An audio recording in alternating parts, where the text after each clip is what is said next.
ওং অজ্ঞানতিমিরন্ধস্য জ্ঞানাঞ্জনশলাকয়া চক্ষুর্মিলিतं येन তস্मै শ্রীগুরবে নমঃ।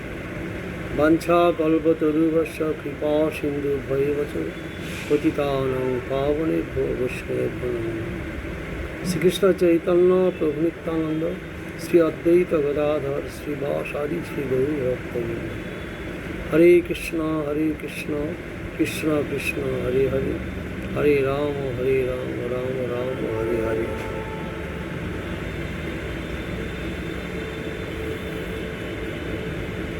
ব্রহ্মা ভগবানের স্তব করছেন, জানন্ত এব জানন্ত কিং ভোক্তা নমে প্রভু মনস বপুষ বাচ বৈভবং তম গোচর। কেউ যদি বলে আমি সব জানি, ভগবানের কথা জানি, কিন্তু আমি তোমার মুহূর্তকালের কথা অবগত হতে পারি না, এরকম বলছেন। ব্রহ্মা ভগবান তাকে অনেক মাথা ব্রহ্মাকে দেখালেন, বিভিন্ন ব্রহ্মাণ্ডের ব্রহ্মাকে আহ্বান করে দেখালেন যে তুমি তো মাত্র ছোট ব্রহ্মাণ্ডের মালিক, তোমার চারটে মাথা। যেমন ব্রহ্মাণ্ড আয়তন অনুযায়ী সেরূপভাবে তার আকার থাকবে। ভগবানের লীলা অনন্ত। কৃষ্ণের ঐশ্বর্য অপার অমৃতের সিন্ধু, অবগাহিতে নারী তার ছুঁইল এক বিন্দু। মহাপ্রভু সনাতনকে বলছেন যে কৃষ্ণের ঐশ্বর্য ওর শেষ নেই। অল্প অল্প বললাম। ঐশ্বর্য কহিতে প্রভুর কৃষ্ণ স্ফূর্তি হইল, মাধুর্যে মজিল মন এক সুর ফুলিল। জন্মত্ব লীল পয়ৈকং সযোগ মায়া বলং দর্শয়তা গৃহীতম বিস্মাপনং শস্য চ সৌভগর্ধে পরং পদং ভূষণ ভূষণাঙ্গম। সেই শ্রীকৃষ্ণ মূর্তি স্বীয় চিৎশক্তির বল প্রদর্শন করাইবার মানসে মর্তলীলার উপযোগী আপনারও বিস্ময়জনক এবং সমস্ত সৌভাগ্য ঋদ্ধির পরম পদ পরাকাষ্ঠ ও সমস্ত ভূষণকে ভূষিত করিতে সমর্থ। নিজের মূর্তি নিজেই দেখে আনন্দ পাচ্ছেন, বিস্ময়পন্ন হচ্ছে।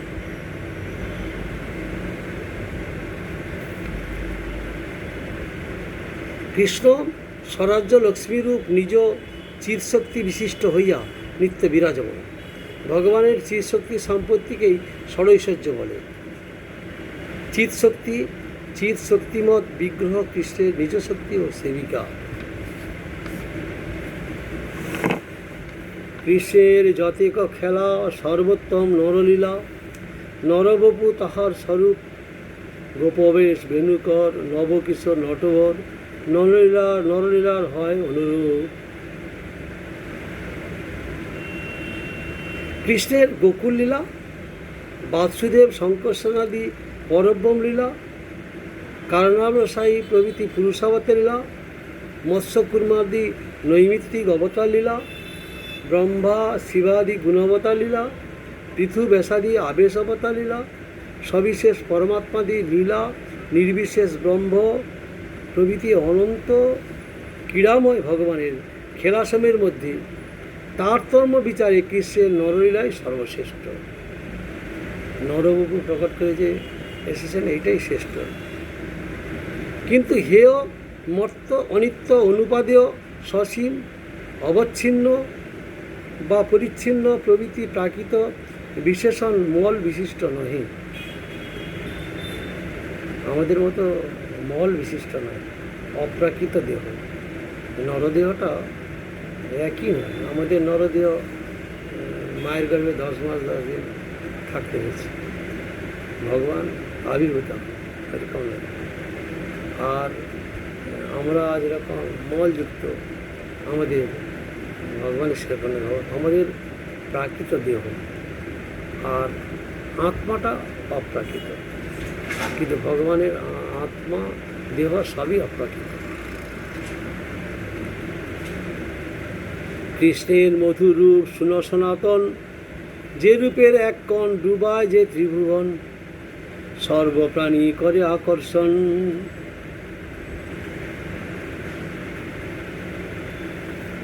যোগমায়া চিৎশক্তি বিশুদ্ধ সত্য পরিণতি, তার শক্তি লোকে দেখাইতে, এই রূপ রতন ভক্তগণের গুড়ধন, প্রকট কইলা নিত্যলীলা হইতে।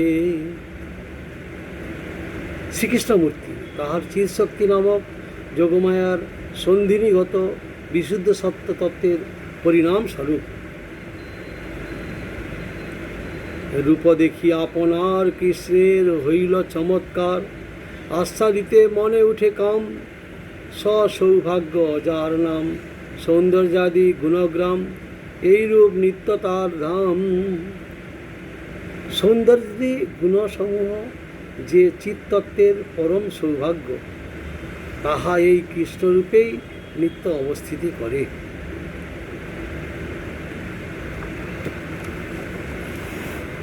ভূষণের ভূষণ অঙ্গ, তাহে ললিত ত্রিভঙ্গ, তাহার উপর ভ্রূধনু নর্তন, তেরছে নেত্রান্তবান, তার দৃঢ় সন্ধান, বিন্ধে রাধা গোপীগণ মন।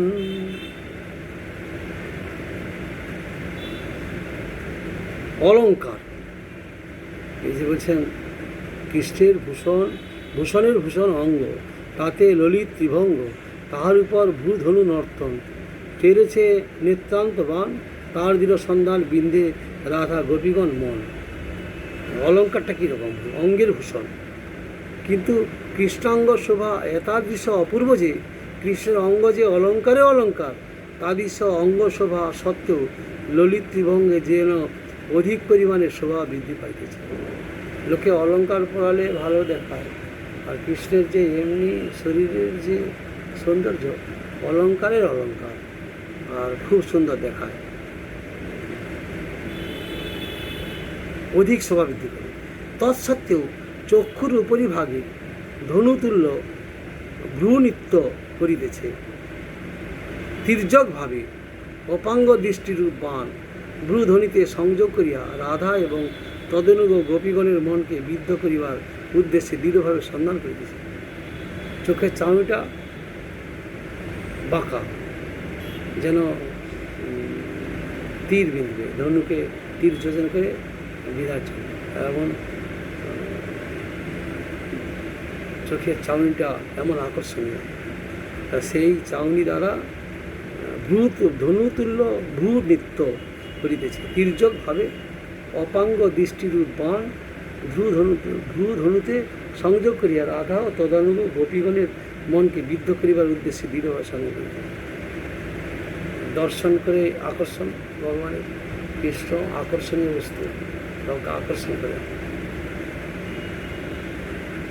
ব্রহ্মাণ্ড পরি পরব্রহ্ম, তাহা যে স্বরূপগণ, তা সবার বলে হরে মন, পতিব্রতা শিরোমণি, যারে কেহ বেদবাণী, যারে কেহ বেদবাণী, আকর্ষয়ে সেই লক্ষ্মীগণ। কৃষ্ণের রূপ এতাদৃশ মনোহর যে তাহা প্রাকৃত জগতের সকল প্রাণী ও দেবতা দূরে থাকুক যাও, ব্রহ্মাণ্ডের উপরই পরব্রহ্মস্থ নারায়ণাদি কৃষ্ণস্বরূপেরও মন বলপূর্বক হরণ করে। বেদে যে লক্ষ্মীগণের একমাত্র পতিব্রতা শিরোমণি বলিয়া উক্তি করেন, তাহারও কৃষ্ণ সৌন্দর্যে আকৃষ্ট হইয়া কৃষ্ণ পাদপদ্মে অভিলাষ করেন। লক্ষ্মী দেবী নারায়ণের পতিব্রতা শিরোমণি, নারায়ণের সেবা করেন। তিনিও কৃষ্ণকে পাওয়ার জন্য আজকে বেলবনে তপস্যা করছেন, কিন্তু কৃষ্ণকে পেতে পারেন না। সেই বেলবনে এখনও তপস্যা করছেন কৃষ্ণকে পাওয়ার জন্য। নারায়ণের থেকেও কৃষ্ণের আকর্ষণটা বেশি, গুণগত বিচার সব দিক দিয়ে। তাই বলছেন এমনি জগতের লোক দেবতাদের দূরে থাক, দেবতাদের দূরে থাক, মোটামুটি এমন যে আকর্ষণ, সেই আকর্ষণে সবাইকেই টানে। আর পতিব্রতা শিরোমণি লক্ষ্মী দেবীও কৃষ্ণকে পাওয়ার জন্য অভিলাষ করছেন। তাহলে এমন কথা আকর্ষণ। ডাক্তার 15 মিনিট থাকবেন, বেরিয়ে যাবে। কিসের জন্য ওষুধ আনতে হবে? চড়ি গোপী মনোরথে মনমথের মনমথে, নাম ধরে মদন মোহন, যিনি পঞ্চশর দর্প স্বয়ং নবকন্দর্প, রাস করে লইয়া গোপীগণ। গোপীর অনুকূল চিত্তবৃত্তি রূপ মনোরথে আরোহণ করিয়া তাহাদের দ্বারা নিজ সেবা স্বীকারপূর্বক কন্দর্পের মনোমথন করিয়া মদনমোহন নামে সঙ্গীত হন। রূপ রস গন্ধ শব্দ স্পর্শাত্মক পঞ্চবানধিক মদনের সসৌন্দর্য দ্বারা নারী বিমোহন রূপ অহংকার পদদলিত করিয়া কৃষ্ণ স্বয়ং নবকন্দর্প ব্রজে অপ্রাকৃত নবীন মদন শয্যায় গোপীগণের সহিত রাসে ক্রীড়া করেন। চড়ি গোপী মনোরথে মনমথের মনোমথে, নাম ধরে মদনমোহন, যিনি পঞ্চশর দর্প স্বয়ং নবকন্দর্প, রাস করে লইয়া গোপীগণ। নিজ সম সখা সঙ্গে গোগণ চারণ রঙ্গে, বৃন্দাবনে স্বচ্ছন্দে বিহার, যার বেণু ধ্বনি শুনি সাগর জঙ্গম প্রাণী, পুলক কম্প অশ্রু বয়ে ধার।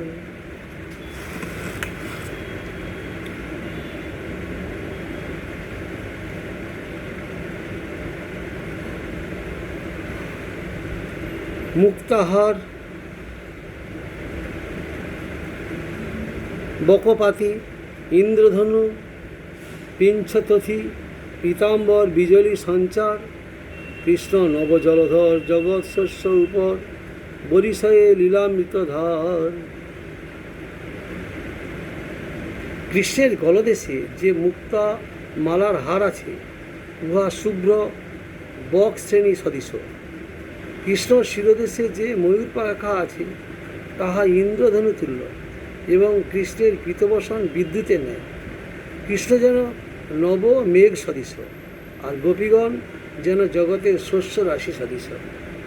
শস্য রাশির উপরে মেঘ বাড়ি বর্ষণ করলে শস্য রাশি ভালো থাকে, সেরকমভাবে কৃষ্ণের গলদেশ যেন মুক্তা মালার হার আছে আকর্ষণ, উহা শুভ্র বক শ্রেণী সদৃশ।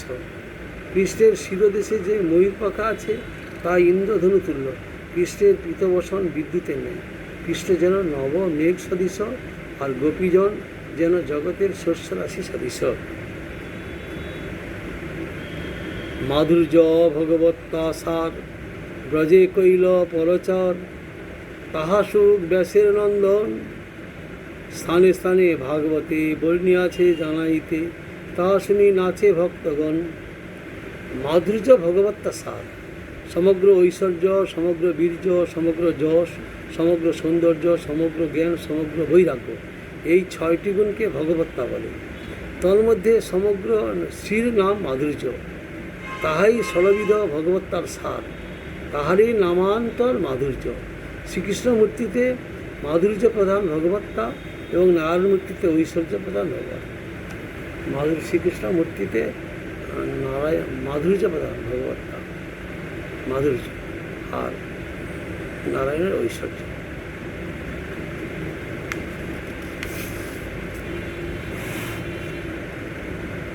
কহিতে কৃষ্ণের রসে শ্লোক পড়ে প্রেমাবেশে, প্রেমে সনাতন হাত ধরি, গোপী ভাগ্য কৃষ্ণ গুণ যে করিল বরসন বরণন, ভাবাবেশে মথুরা নাগরী।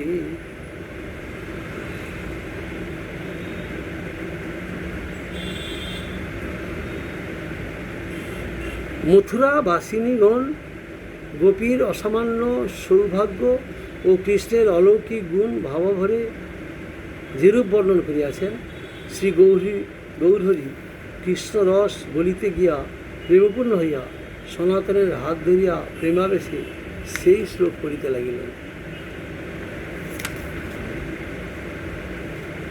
গোপস্তপ কিম চরণ যদমুষ্য রূপং লাবণ্য সারম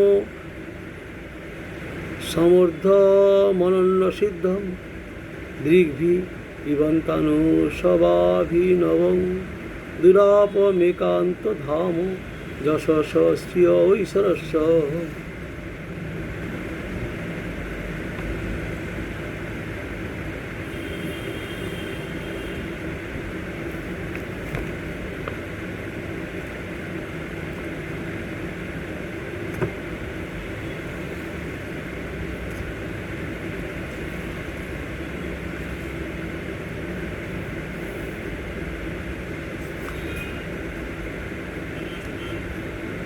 মথুরাবাসীগণ কহিলেন, অহো গোপীগণ কি তপস্যাই করিয়াছেন। শ্রী ঐশ্বর্য ও যশমের একান্ত আশ্রয়, দুর্লভ শতসিদ্ধ সমানাধিক রহিত লাবণ্য স্বরূপ এই শ্রীকৃষ্ণ বদনামৃত তাহারা নয়ন দ্বারা নিরন্তর পান করেন। গোপীগণ কি তপস্যা করেছিলেন যে ভগবানের নয়নামৃত নিরন্তর পান করছেন, বদন নয়ন সমস্ত কিছু পান করছেন। শ্রী ঐশ্বর্য ও সৎ যশমের একান্ত আশ্রয় দুর্লভ, ভগবানকে পাওয়া দুর্লভ। গোপীগণ কি এমন কার্য করেছিলেন যে তারা তপস্যা করেছিলেন, কি এমন গোপীগণ তারা কৃষ্ণের সমস্ত কিছু পান করছেন, মুখ নয়ন নিরন্তর পান করছেন, লাবণ্য, কিন্তু আমরা সেটা পাচ্ছি না, দুর্লভ জিনিস। তারুণ্যমৃত পারাবার তরঙ্গ লাবণ্য সার, তাতে সে আবর্ত ভবদ্গম বংশীধ্বনি চক্রবাত, নারীর মন তৃণপাত, তাহা ডুবায় না হয় উদ্গম।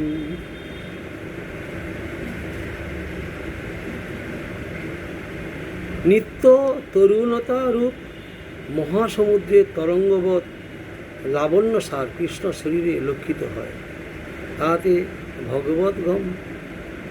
ভগবদ্গম আবর্ত অর্থাৎ ঘূর্ণি এবং বংশীধ্বনি, ঘূর্ণি বায়ু হেমতস্থলে নারীর চিত্ত তৃণপাতের ন্যায় পড়িয়া গেলে আর উঠিতে পারে না। তৃণপাতের ন্যায় পড়ে গেলে আর উঠতে পারে না, সৌন্দর্য।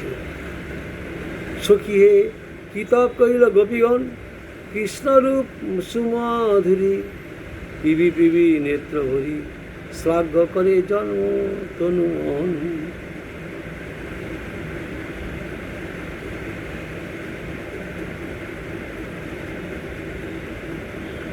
যে মাধুরীর ঊর্ধ্ব আন নাহি যার সমান, পরব্রহ্মে স্বরূপের গণে জিহ সর্ব অবতারী, পরব্রহ্ম অধিকারী এ মাধুর্য নাহি নারায়ণে। কৃষ্ণের যে মাধুর্য নারায়ণ মধ্যে নেই, নারায়ণ তো ঐশ্বর্য মার্গে আর কৃষ্ণ মাধুর্য মার্গে।